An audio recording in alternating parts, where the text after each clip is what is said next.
Hey, what is going on, guys? It is OGC here from Original Gaming Culture. For today's video, I thought I'd spice it up a little bit and change it from our normal Art of Conquest and kind of bring you guys a little bit of a history of my gaming experience. I usually get hung up on one game for a long period of time, so this is from Ragnarok Online. My gamer tag used to be Undying. It changed a lot throughout time. This is some artwork. You guys see this artwork pop up all the time. The person on the right, that's actually my paladin, carrying the god hammer, the extra healing helmet on, and extra HP donut with the sunglasses. The person to the left, his name is Sputnik, and he was our guild leader. And the way that these characters synergize was he's a wizard and he would do all of the damage, and I was a paladin. And if anybody damaged Sputnik at all, instead of him getting that damage, it would get redirected to me. So I changed my name from Undying to Ultimate Sacrifice because I kept Sputnik alive, so I would die in his place. That way we could keep the damage up. I got the name Undying because back in the day, we used to do duels, and we challenge people one-on-one, and the requirement was that you did not use any healing items. You could use healing skills, and I found the most tanky character possible in like 2003, 2004, and I just found a way to get them to slightly be offensive. It took me forever to kill anybody, but the thing was they couldn't kill me. So I got the name Undying because if you can't kill me, eventually I'll kill them and win the duel. So for today's video, we're going to go back in time, kind of look at some stuff from back in the day. So this right here is from some PvP events I used to hold in Ragnarok Online. All this stuff is so outdated. Like, look at this. Upcoming things: registration for Thor's 5v5 tournament, Friday, October 14th, 2016. These are different servers. We got videos made from people involved. That's the other piece of art that you guys might see a bunch. So here's Chaos. It's one of the things. This is for teams. This is for 1v1 Shuras, and another one with the teams. With the Shuras, they are the best 1v1 class. I don't want anything to do with that ad. So we broke it up into brackets. You could see how it went through. It's really cool. I'm happy that we still have everything saved on it. It's definitely pretty cool to go back and see. Then we have everything for Classic. We can check out the brackets that we had for it. We actually had the full VODs. I think they're still up on Zelly's channel. I don't know if it works. But yeah, it's pretty cool to go back and see all of that stuff. And we have everything for Thor's, which I think it was just that one. I don't think this one was super big. Oh wow, it's actually way bigger than I thought it was. So that's what I did there. I registered and I created all of these events. Wonder if the registration form is still up. So I tell people don't respond unless you're registering, and yeah, it's pretty cool. So we ran it. We had the format. We had all of the rules for the tournaments. What was restricted, notes, the prizes. I did add in prizes and some FAQs. Then got some of the teams updated, and yeah, it was pretty cool overall. The other thing that I worked on in this was for their version of PvP and everything, which I can show you guys an example of. So this is twice a week that this would happen, and this is each one of those people is a player. So this is me playing, by the way. You fucking Pinoy. So I just type hashtag holo.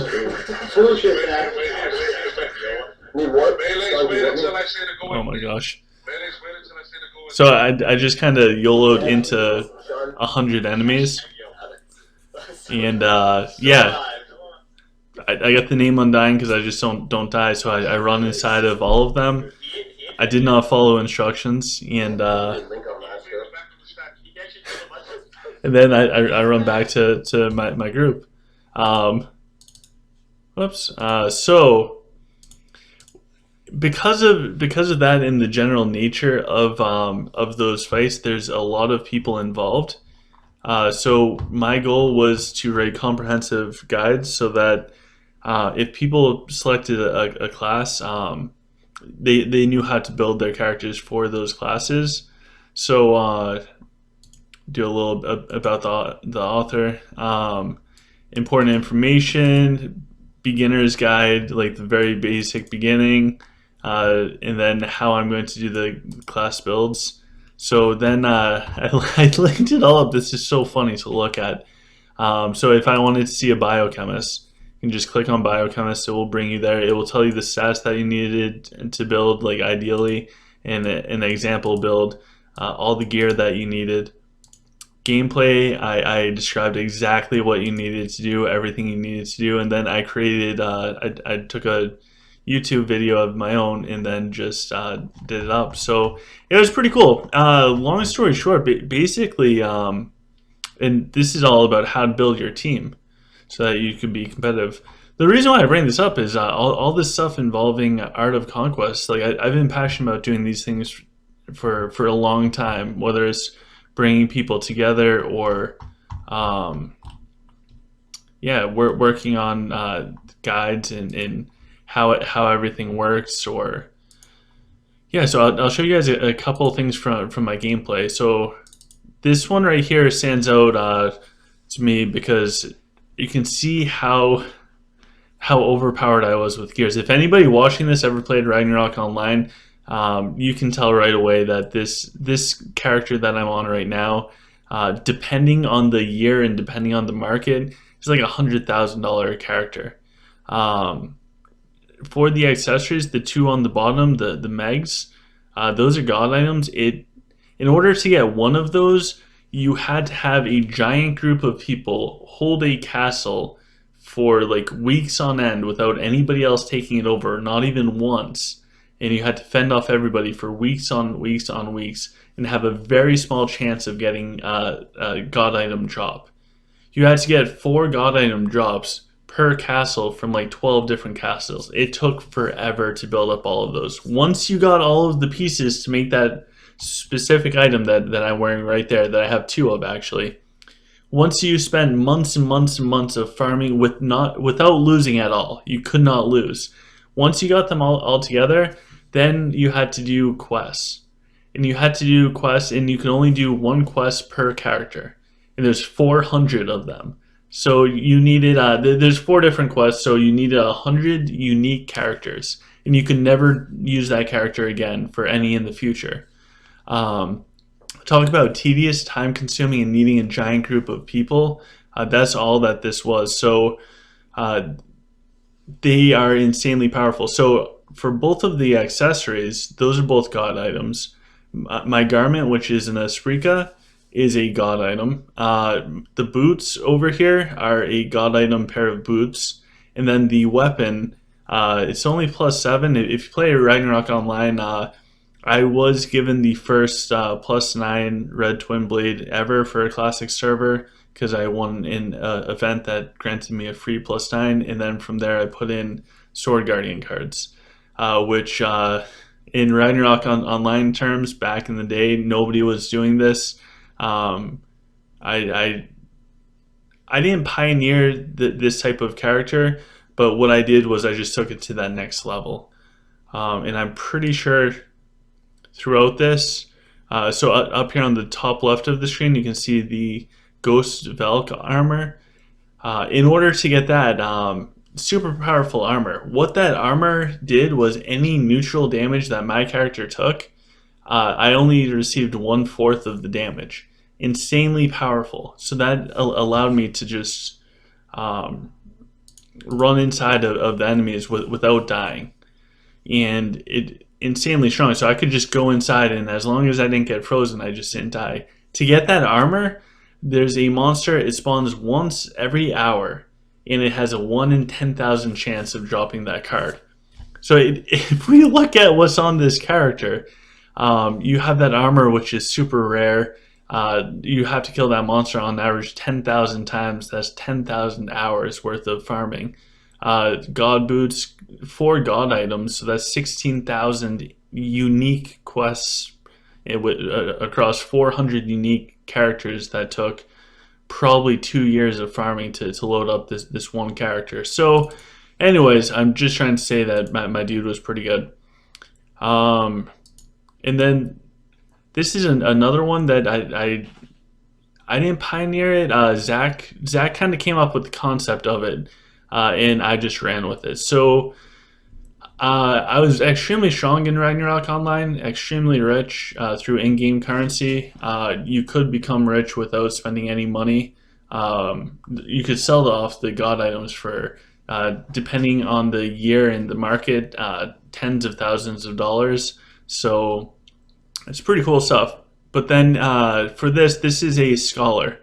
And what a scholar does is imagine like Final Fantasy where you can cast down like a fire bolt. I would do that, but I had a way that made everything just so powerful by adding percentages on top of each other. So scholars were never used to deal damage, but we found a way to link up a bunch of different things together to make them pretty much one hit kill anything.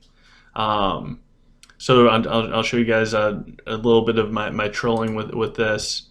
Um, Oops. In all my old videos, I used to put in pictures of girls. So I enjoyed the editing process. So in this, you can see the person with the blue sphere going around him. He one shot kills me. If he gets close to me, I have to kill him from a range. However, I can put a pink thing on the ground that takes up 1 tile. And if I have that on the ground, his one shot thing can't kill me. So I have the pink thing under me. He goes to do his one hit kill thing, but it misses because of that. Immediately afterwards, another character that can one hit kill, but it has to be in melee range, comes up. But I still have the pink thing that negates melee on me, so he tries to run away. I take him out. I go to, here's another one where the guy is trying to run over, and I just blow him up. This one is amazing. So this one's pretty much my favorite.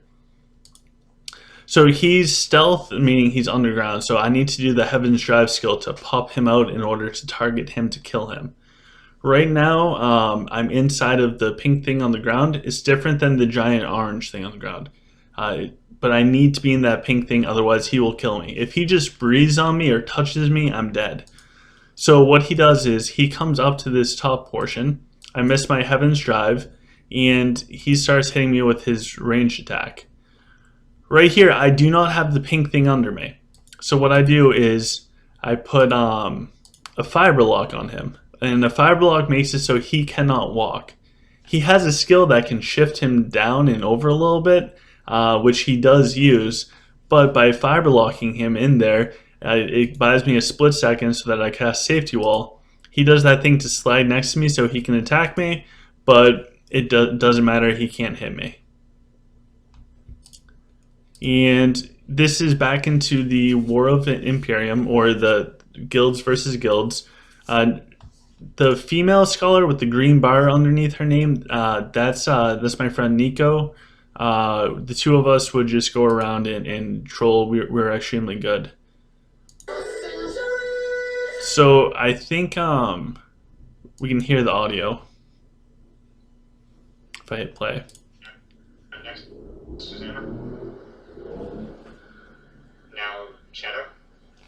He's kind of hard to target. So you can see the teamwork that we had to establish because it was just the two of us versus groups. Gypsy. I don't like this Gypsy. Thank you.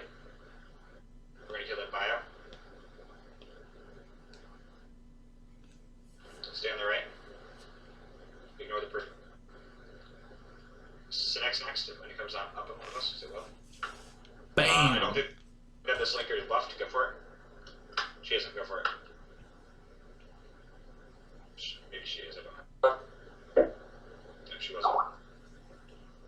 High was. Good. Move left. Scarlet. My big Scarlet. Never mind, it's gone. Kill Shadow. So that's the type of stuff that we rolled with. It was a lot of fun. In fact, I think I have. Yes. Yeah, let's.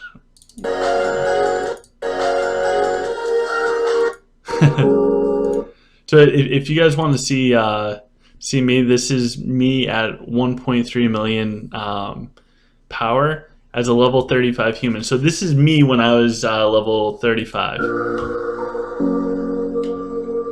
and I was trying to do the 10-star event for one of the events. I changed my name to a small child. That way, when it says blank defeated blank, it would say a small child defeated the biggest person in the world. It was fun. God, this was forever ago. Look at this video quality. Oh my god. It's cringy. But this is me when I was level 35.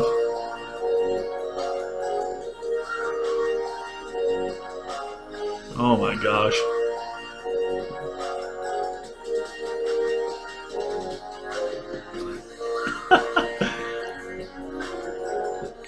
I was so proud just to beat the 10-star stage.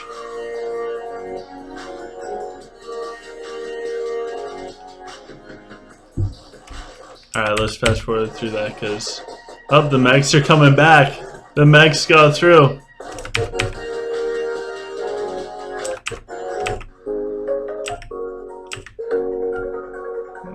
Bam, and I did it, and I had 3 seconds left over. Oh, geez, when was that? Server, oh my god, I even posted the server. House Royal House. So this is before I even merged. This was June 8th, so this is over a year ago. So to think that 1 year ago I was castle level 35, now I'm trying to get up to castle level 45. To see that doing those stages is so easy for me. You guys can progress it. It will happen. Got 149 views. So if you guys have a YouTube channel and you're just starting out, yeah, I don't have many views. This person, I defeated this stage in 15 seconds, by the way. Oh my gosh, it's been forever. So anyways, guys, hopefully this little throwback thing was somewhat interesting. I hope you guys had fun looking at some old things and old projects that I did. But yeah, I hope you guys have a wonderful day today. And tomorrow we'll get back to Art of Conquest. I just wanted to break everything up today and share a little bit of my background. Definitely do some bragging on past games that I did just because I love it. Someday we'll jump into Diablo 2 again. That will be a great day. But yeah, Ragnarok Online was awesome. Art of Conquest is also awesome. So please subscribe to the channel, hit the thumbs up button, let me know what you guys think about this nostalgic video in the comments below. Alright guys, have a great day.